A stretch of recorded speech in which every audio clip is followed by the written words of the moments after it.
Welcome, ladies and gentlemen, to Sabby's podcast. My special guest today is Tara Reade. She is a journalist. She's also a survivor. Tara, it's been a minute. Welcome back to the show. Oh, it's nice to see you, Sabby. I always kind of feel shy when someone says I'm a journalist. I do work for RT, but I'm more of a geopolitical analyst, if you will, since I didn't go to journalism school. But I do admire your work and all the independent journalists and your show. And I watch your show to tell me what's happening in the US because it's one of the few independent places left. Yeah. Thank you so much. Well, Tara, you reached out in the midst of course, the dump of Epstein files, at least the ones that they've shown us, Yes. which has only been about 2% from what I've seen. I want to get your perspective on this. We started calling them the Epstein class instead of like billionaires, just to, I guess, really make people understand how powerful these people are and what they are capable of. Right. I want to get your perspective with the way that people have responded to this and how the DOJ has been running cover for a lot of these people that are part of the Epstein class. Well, yeah, and when we say Epstein class, we're referring to some of the richest people in the world with access to banks, CEOs of major multinational companies. So you're talking Bill Gates, one of the richest men in the world, and others that really that they're the folks that are meeting in Davos, Switzerland, and deciding things at the World Economic Forum and at the World Health. So when you look at Epstein, the horrific things that have come, in front of to all of us, what we know of, and just the 2% of the files, as you mentioned, that have been released, is the trafficking of children and young women, and the horrendous rapes and possible murders, tortures, and no investigations, no law enforcement, no. There's been no arrests in the United States. There's been the arrest of a prince in UK. There's been a possible suicide attempt by a Norwegian, high official, and for his involvement with Epstein. But you're not seeing real consequences. You're seeing some folks high up in banks and companies leaving their jobs. But the truth still is out. And now, the world is, of course, looking at the Middle East because we may have just entered World War III and what we call the Epstein War. And that's a whole other thing that has just gone on. And Trump, today, there was 46,000 files that were removed by the DOJ, removed off the website. And there was an admission today that some of those files do include accusations against Donald Trump. That's right. When this last batch of files were just released, I, was kind of surprised at some of the people reaction to it. Even like some of the media personalities wanting to find ways to defend some of these alleged perpetrators that are mentioned in these files. It was kind of astonishing to me. And it became very clear to me that I think some people have made some of these academics, journalists, heroes, and they have a difficult time, seeing what is released in these files. I think Noam Chomsky is the best example. A lot of people on the left were particularly very surprised about his relationship with Jeffrey Epstein, but also with Oud Barak. And I think people were trying to twist themselves into pretzels to defend someone that they have admired for a very, very long time.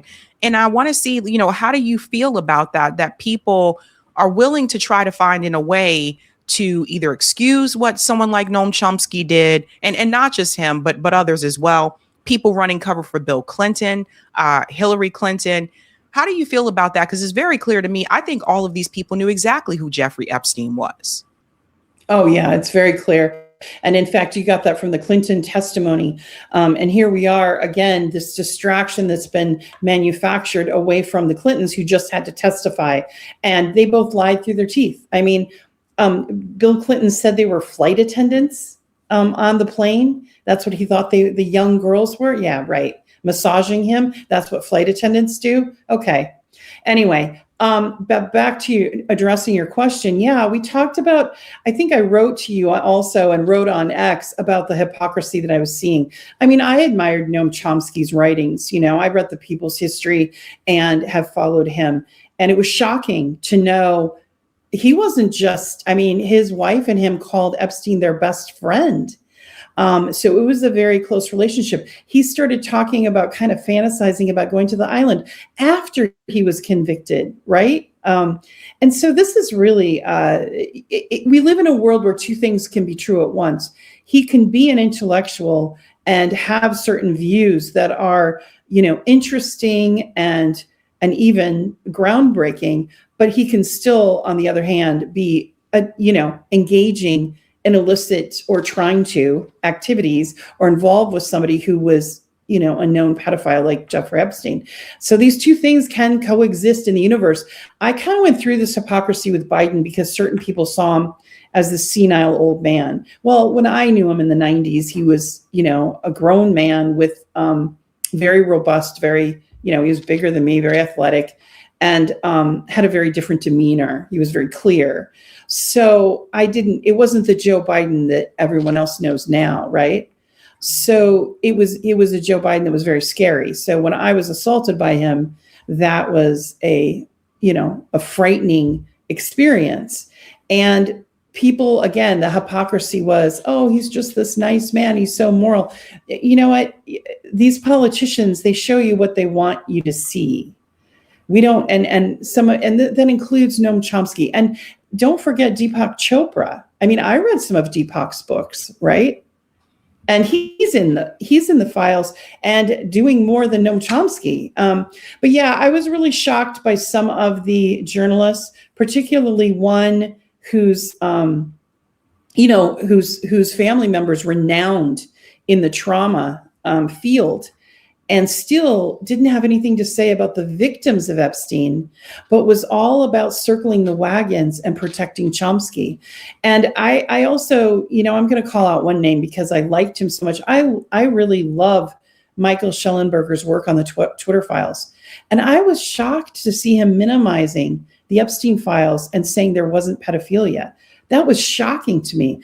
There's tons of testimony and evidence in just the few files we saw of child sexual trafficking and trafficking of young women. These weren't prostitutes. They were children that were trafficked. I mean, that's my view. Yeah, several emails that mention ages. Leon Black should be investigated, not him especially. Very damning files about him. Jess Staley is another one. Again, big time banker there. So I guess they're not trying to go after him.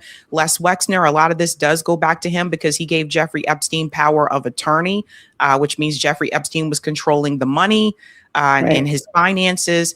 And they had a deposition for him and basically went very soft on Lex Wexner. So it's really important that I keep telling people that the Epstein files are bipartisan. And what I've noticed is some people are kind of taken aback once they start to see someone on their team that is in the files. Like I heard conservatives say, get Bill Clinton. But then when you see Donald Trump name is mentioned there the most, all of a sudden it's like, oh no, he didn't do anything wrong. So you see people still have these partisan blinders on. And to your point, the DOJ, yes, they removed more files, especially since the war has started with Iran, because they felt like, I guess, people weren't paying attention anymore. So they started removing more and more files that mainly implicate or mention Donald Trump in different ways. And that brings me to this point.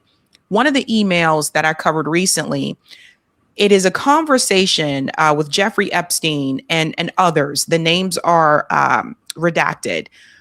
Jeffrey Epstein, in that particular email discussion, is going on and on about how Donald Trump is cornered like a rat. He also goes on to say that he's the type of guy that will start a geopolitical conflict to detract from what is going wrong. And here we are now with this war in Iran, which I think we all knew was coming at some point anyway.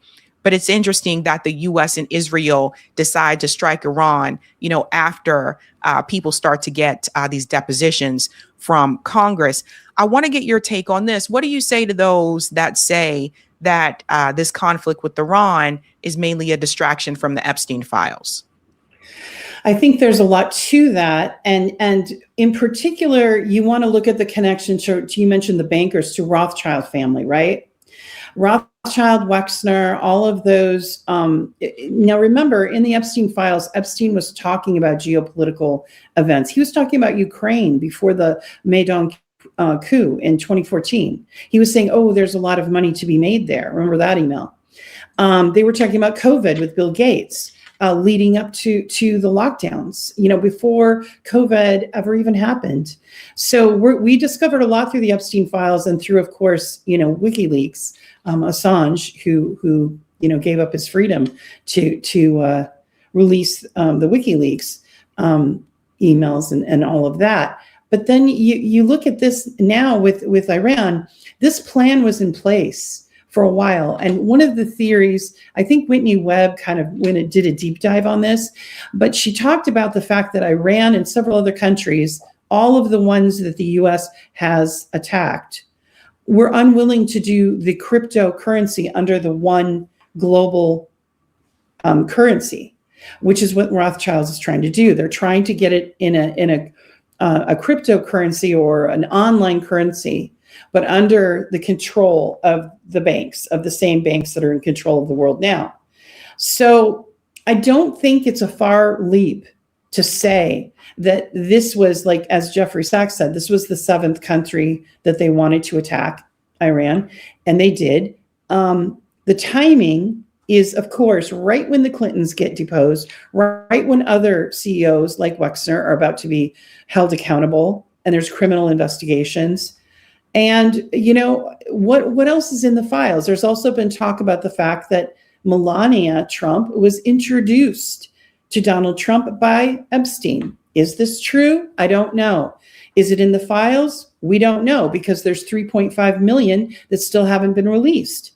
And back to Joe Biden again, they had his name was mentioned over 600 times just in the 3 million files. And there were allegations against him. All of those were for a minute up on the web and then taken down. So I think there's a lot we don't know.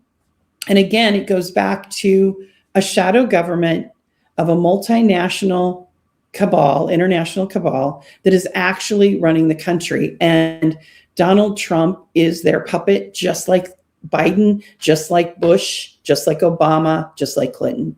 They are blackmailed, they're compromised. They're also doing this for Israel, because Israel wants control over this region. They want control over the cryptocurrency. They want control over the oil and the minerals, lithium and all those other minerals. That's kind of how I see it. What are people saying in Russia about this war with Iran? Have you heard anything from people there? What is their perspective about this? There's a shock at just the depraved. Well, first of all, there was a shock about the Epstein files of how depraved they were. I don't think probably up in the upper echelons of, because I think President Putin seemed to know about how depraved they were. I mean, remember his comment, he said, the vampire's ball is coming to an end, right? He knew they were eating the flesh of children. He talked about it. The bloodlust. I thought he was referring to wars, but it could be literal, right? He could know things about American corruption and European corruption. It's pretty obvious. So I think there was a shock among, normal, everyday folks that don't have access to a lot of, intelligence information. And then what's really stunning is you're seeing like Pete Hegseth today saying we're going to bomb them day and night into oblivion, using those words at his press conference, saying that rules of engagement are stupid as if he's a 12-year-old boy at a basketball game and he doesn't want to follow the rules that the referee has put in place, right? So there's a bit of a shock that about how there's just a disregard for civilian life. They're carpet bombing Tehran, which they haven't carpet bombed like this. The U.S. has not done this since Israel has with the genocide, but U.S. directly carpet bombing last happened in Vietnam. So this is a shocking disregard and violation of international human rights. And I think here in Russia, it's sort of the Kremlin has already condemned, hunting and assassinating a leader of another country. Again, the U.S. has done this before. And so they've commented officially about that. I haven't heard any comments yet about the carpet bombing. I'm sure they'll come. Just some condemnation by the foreign ministry, by Maria Zakharova. So, it's a really, usually in war, there's at least telling the civilians, hey, get out of the building, like try to go somewhere safe. There's no evacuation notice. The U.S. American soldiers didn't give any notice to these people. These are civilians. These are children. And we don't even know how high the casualty rates are. Yeah. I'm also curious, is anyone in Russia, or you've heard anyone in Russia express some type of concern that this may somehow make its way towards them? No, not yet. I mean, there is, of course, a caution. I think it's definitely the peace talks are kind of at a standstill, right? That's obvious. And then you look at who's in this peace talks on the American side. It's Steve Witkoff, Jared Kushner. How can Russia, the Russian delegation, have any trust? They haven't lifted sanctions. They haven't lifted their threats, the US and Europe. Europe has been more hawkish, even threatening Russia, right? And putting more sanctions on. So I think Russia's, watching and taking this all in. Because now you see a pattern with Donald Trump. I was on RT 3 days before it happened. And I said, Trump is going to bomb Iran on Saturday.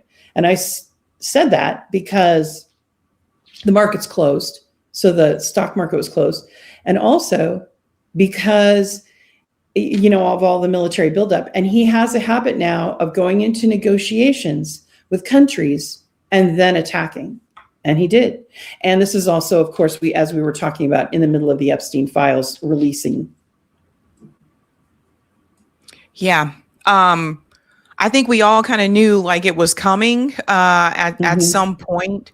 And I think that Donald Trump has not been prepared for an exit strategy, which is very apparent considering, just the other day, Americans were told they needed to evacuate, but the U.S. Embassy said, we can't help you. I don't think he was prepared for the way that Iran would respond. Iran hit 14 countries in one night. Like, I don't think they were really prepared for this. And I think that Donald Trump is prepared to lose, but anything to, bend the knee to Israel. And I guess that it all comes back to this big question, which is, do you foresee the other Arab countries, because now Saudi Arabia has had attacks as well, do you see other Arab countries possibly coming together to push back and fight back against Israel now that they are considered targets as well?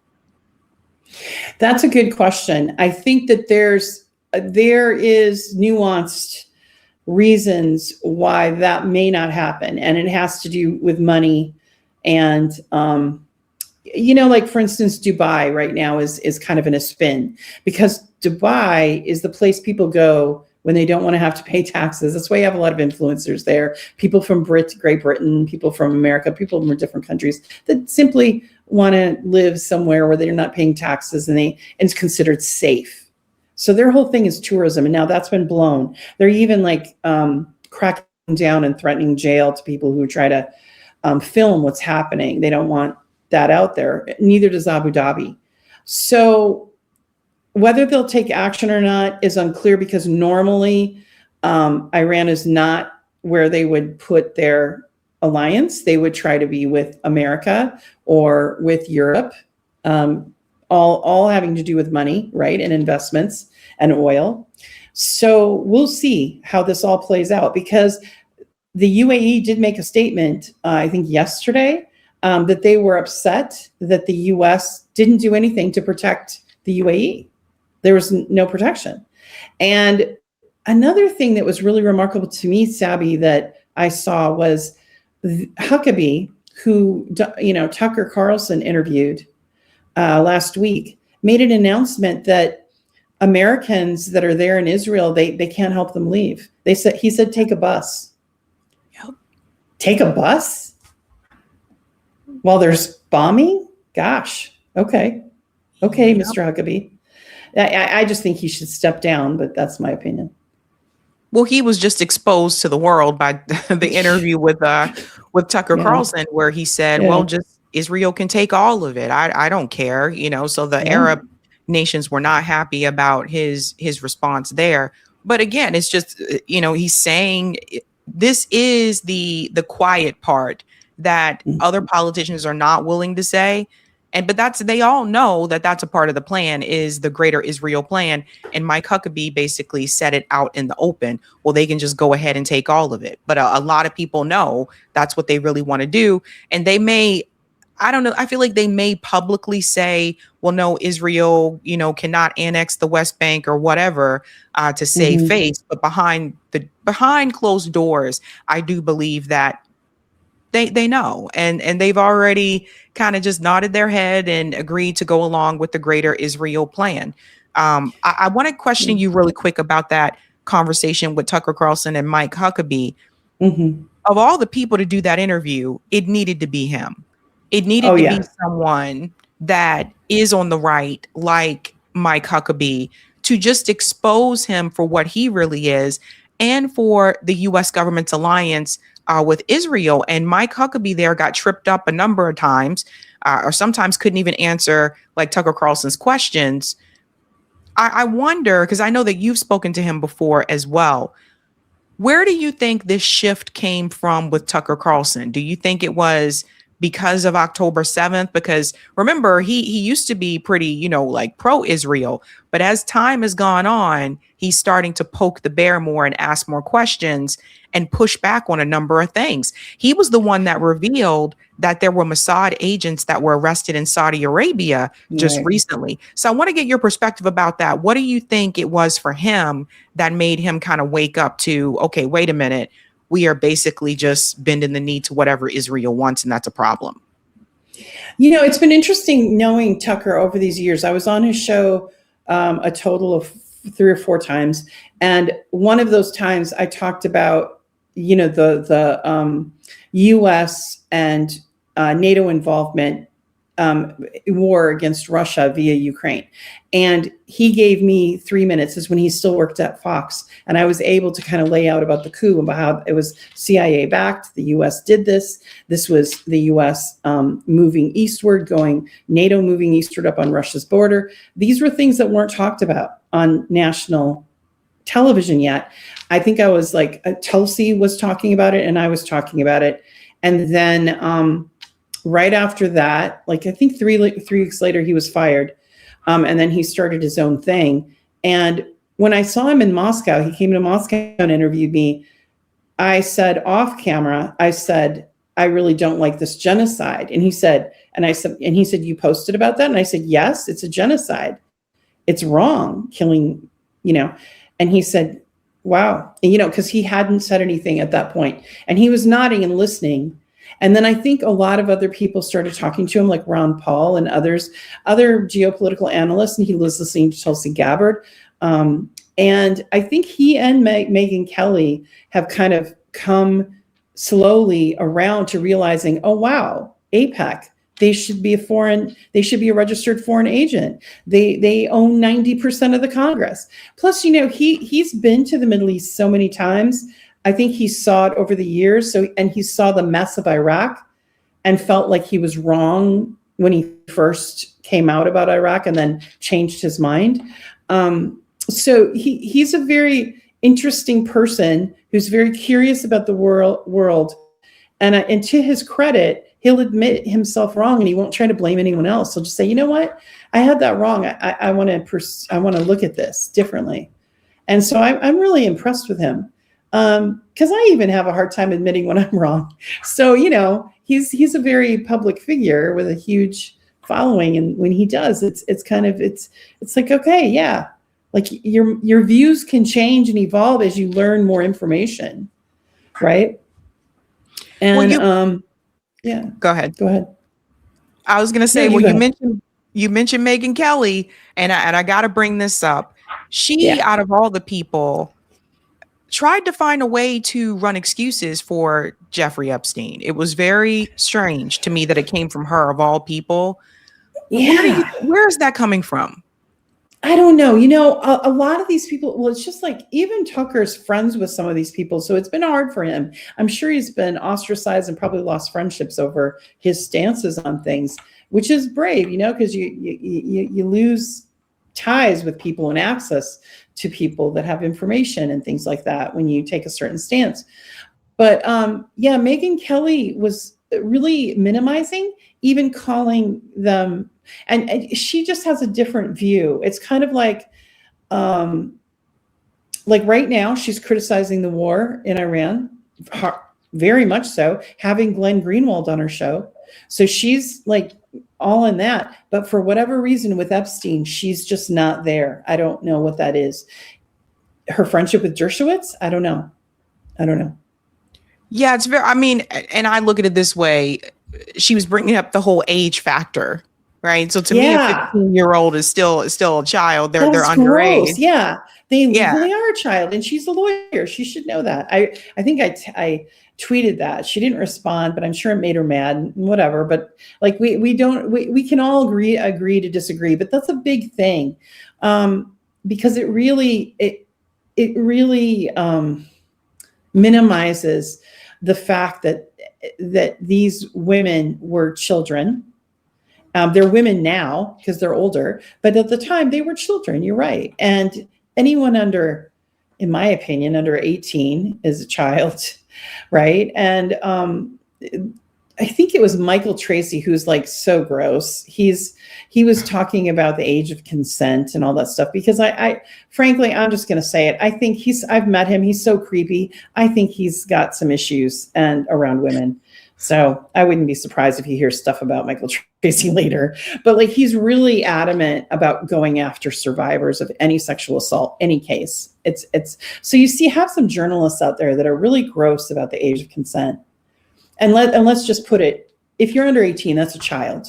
And I'm sorry, but like even an 18, 19, 20-year-old, still you can be raped, you can be coerced, you could be a prostitute and be raped. Like all these tropes that they're trying to use to excuse this behavior is wrong. Les Wexner was caught holding women in his estate against their will. That was one of the women that came forward.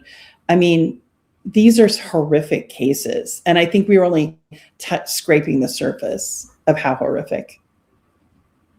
I believe so too. I think that we'll never get the names that we really need to get, which are, who was Jeffrey Epstein actually working for? Who was his boss?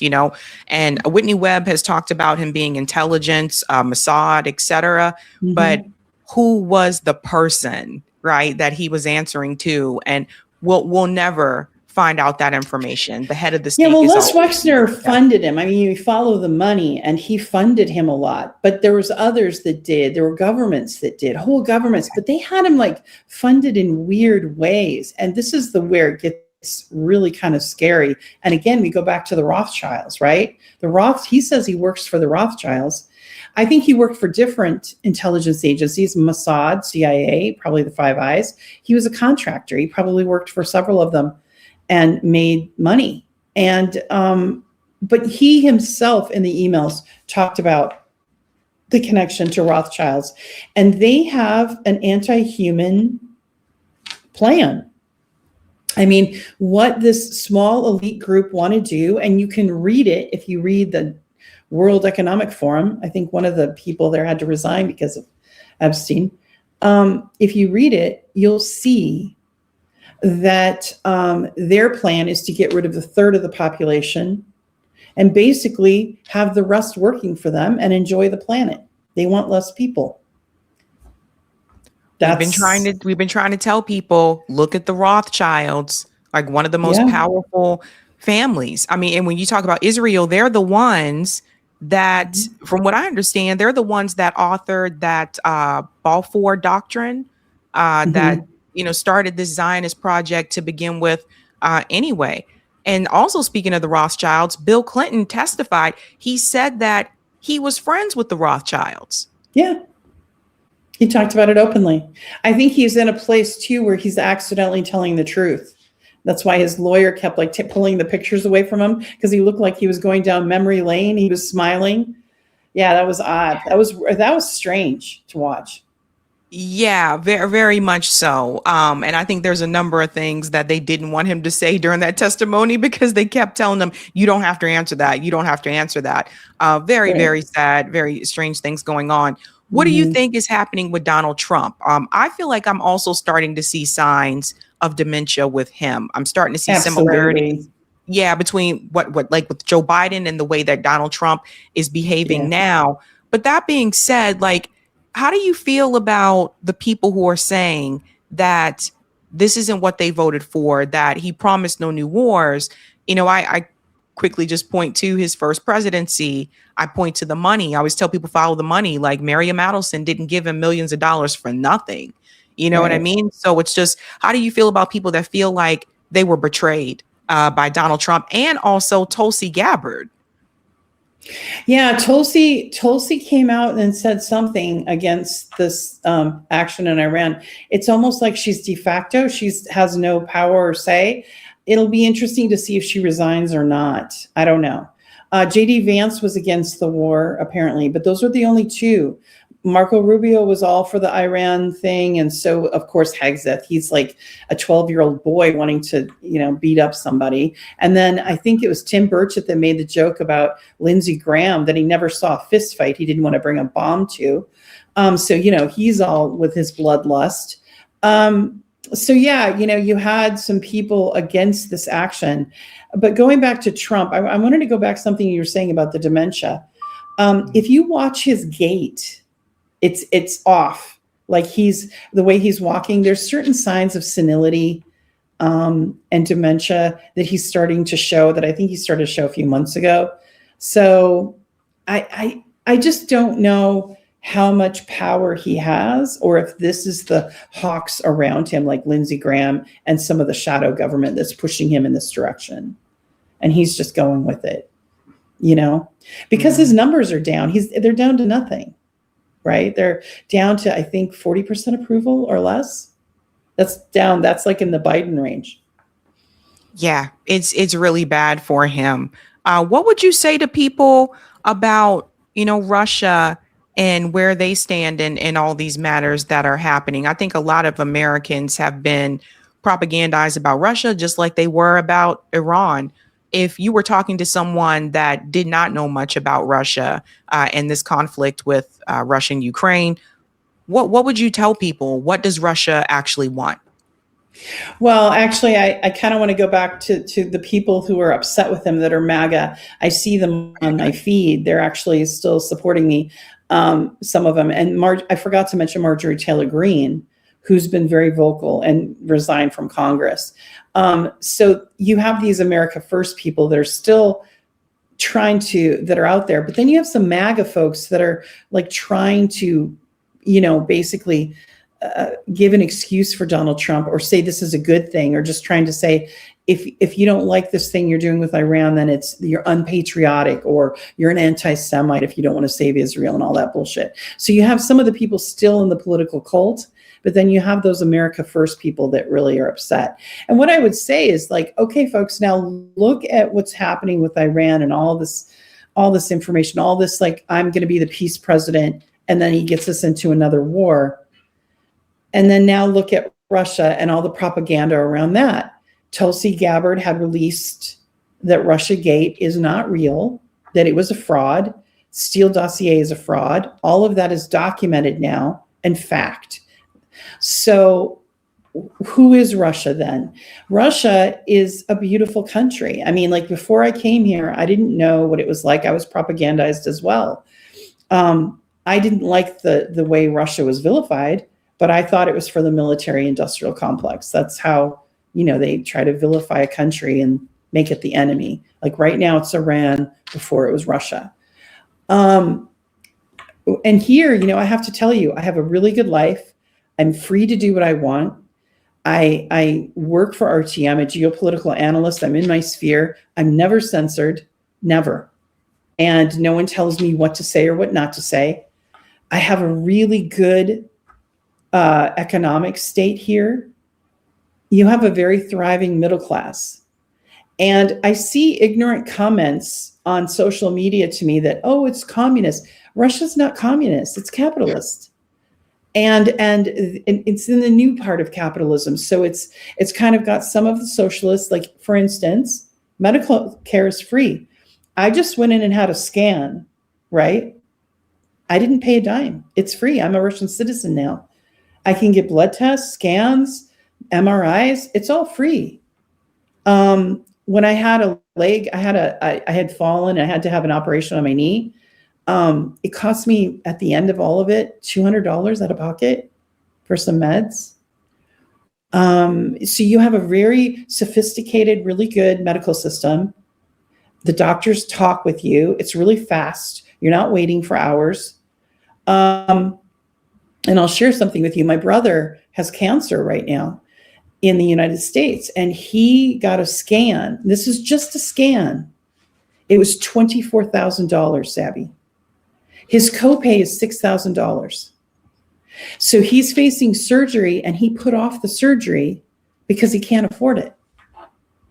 This is how Americans are living, and it's terrible. So anyway, Russia takes care of their citizens a lot better. You have free education through university. I've spoken at Moscow State University to the graduate students. They speak English in the poli-sci department. You have excellent transportation, metro, it's beautiful.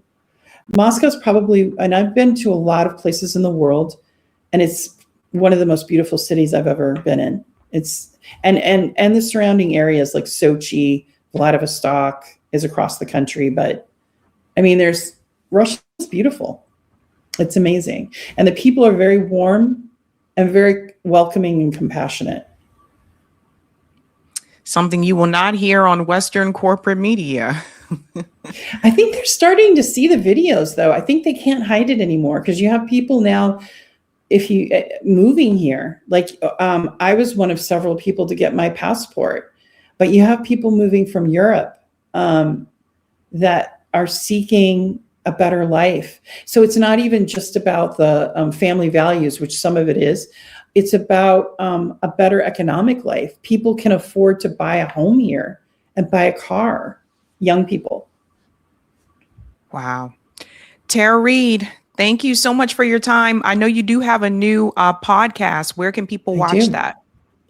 It's at EMW